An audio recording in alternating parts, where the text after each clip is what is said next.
Саламатсыздарбы? Окуу керемет долбоорунун алкагында иштеп жаткан улуттук тренерлер, башталгыч класстын мугалимдери, мектеп администрациялары жана районо, гаранонун кызматкерлери.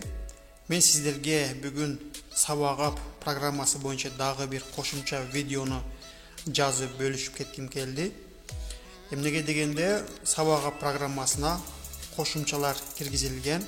Бул кошумчалар мектеп администрациясы, мектеп директорлору, илимий завучтар, гарано районунун башчыларына арналган болот.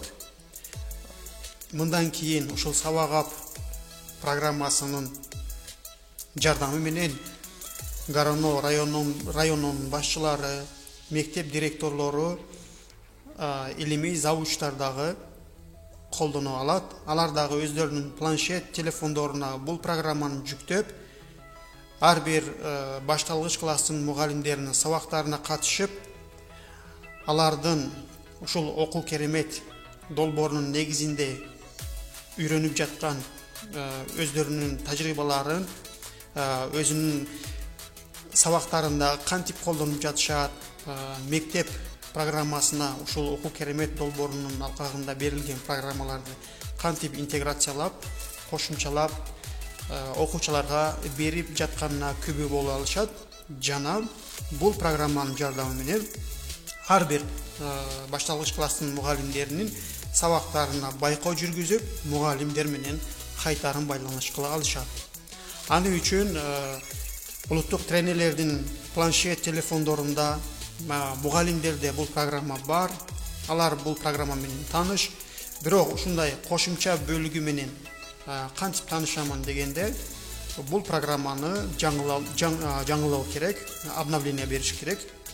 Обновление бергенибизде гарано районунун башчылары жана мектеп администрациясы үчүн атайын чыгарылган бөлүгү менен тааныша алышат. Аны үчүн телефонубуздун ошол программанын өйдө жагындагы оң жакта 3 чекит бар. Ошону басканыбызда проверьте обновление деген чыгат. Аны басабыз.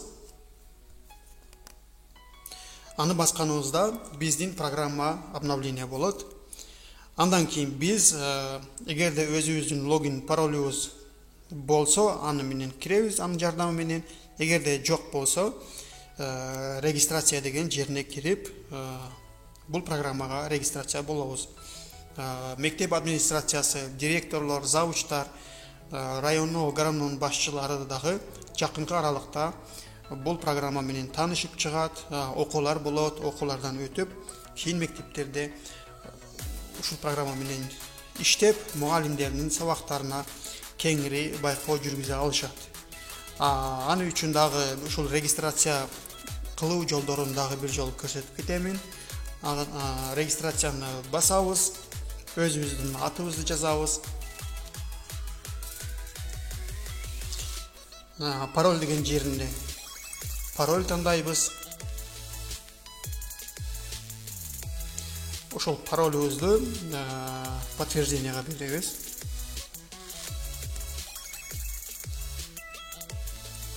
Регистрация кылабыз. Мына бизге данные пользователя деген дагы чыгат. Ушул жерге өзүбүздүн аты жөнүбүздү кайра жазабыз.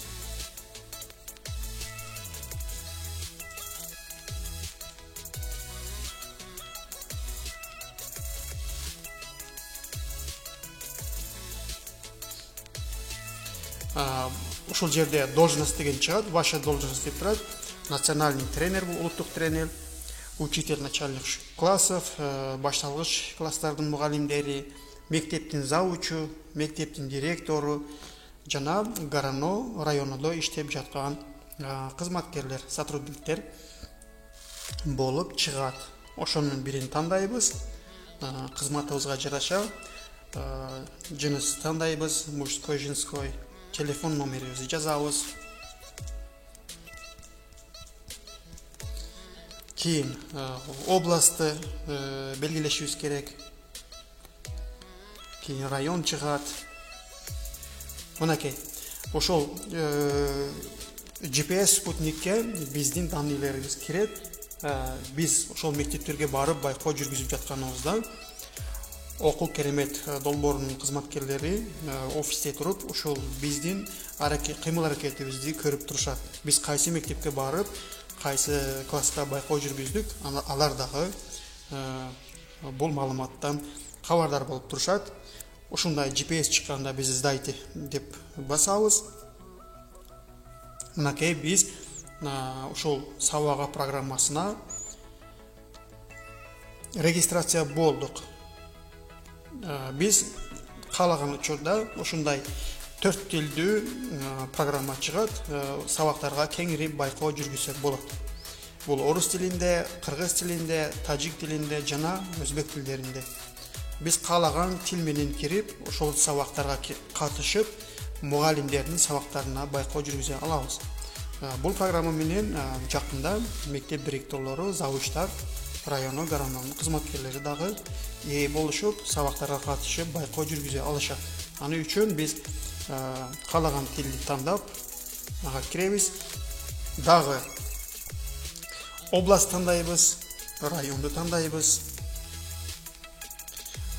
Кийин ошол мектеп чыгат, ошол кайсы мектеп болсо, ошол мектепти тандайбыз дагы.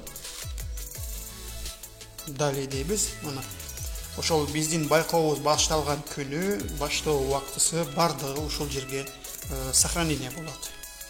Дальше кетебиз. Ошол класс, каалаган классыбызды тандайбыз. Кайсы класс болсо, мисалы 2-нчи класска катышсак, 2-нчи класс дейбиз. Мектеби, эгерде кыргыз тилдүү мектеп болсо, кыргызчаны басабыз. Кийин класстагы кыздардын жалпы саны класстык журнал боюнча кыздар, мисалы 14 кыз болсо, аны жазабыз. Класстагы эркек балдардын саны журнал боюнча 12. Сабакка катышкан кыздардын саны, бүгүн сабакка канча кыз катышты, мектепке келгени канча болду, ошол журнал боюнча аны дагы түшүрөбүз. Кийин сабакка катышкан эркек балдардын саны, аны дагы түшүрөбүз, канча келген болсо. Сабакка тиешелүү окуу китебин алып келген окуучулардын саны. Эгерде ошол бүгүн сабакта толук катышып отурган мектеп окуучулардын бардыгынын колунда китеп барбы, же айрымдарында жокпу, ошонун санын жазабыз. Эгерде толук болсо, толук бойдон жазабыз. Мисалы 14 кыз, анан 12 бала. Бардыгы болуп 26 окуучуну түздү. Эгерде 26 китеп болсо, ошол 26 китеп деп жазабыз бул жерге. Мугалимдин жынысы, аял, эркек, аны дагы тандайбыз. Далее дейбиз. Мынакей, бул жерде биз үчүн ошол мугалимдин сабагын анализ кылып, аны менен кайтарым байланыш кылуу үчүн ушундай мугалим эмне кылат, туура келген бардык жооптордун баарын белгилеңиз дейт.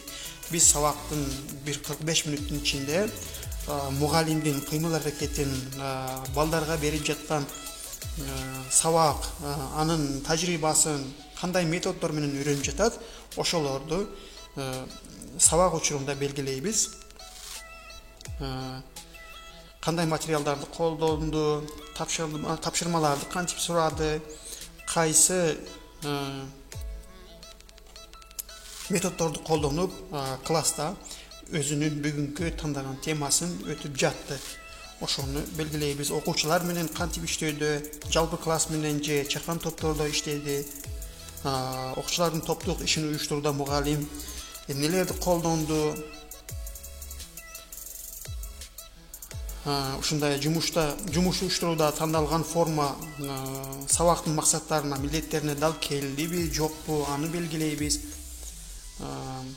Мугалим сабак учурунда камтыган түшүнүктөр, көнүмдөр, туура келген бардык жоопторду белгилеңиз дейт. Аларды белгилейбиз. Тамгаларды билүү, маселен, сөз байлыгын өрчүтүү, окуган текстти түшүнүү жана башкалар. Мугалим колдонгон калыптандыруучу баалоо стратегиялары.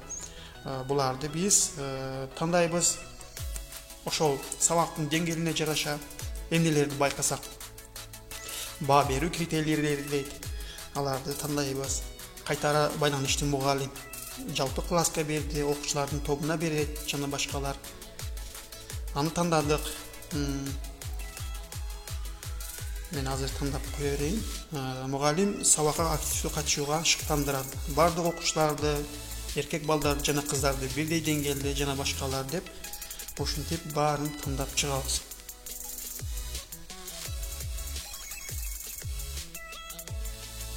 Ошол өзүбүзгө тийиштүү комбинацияларды тандагандан кийин сдайте дейбиз.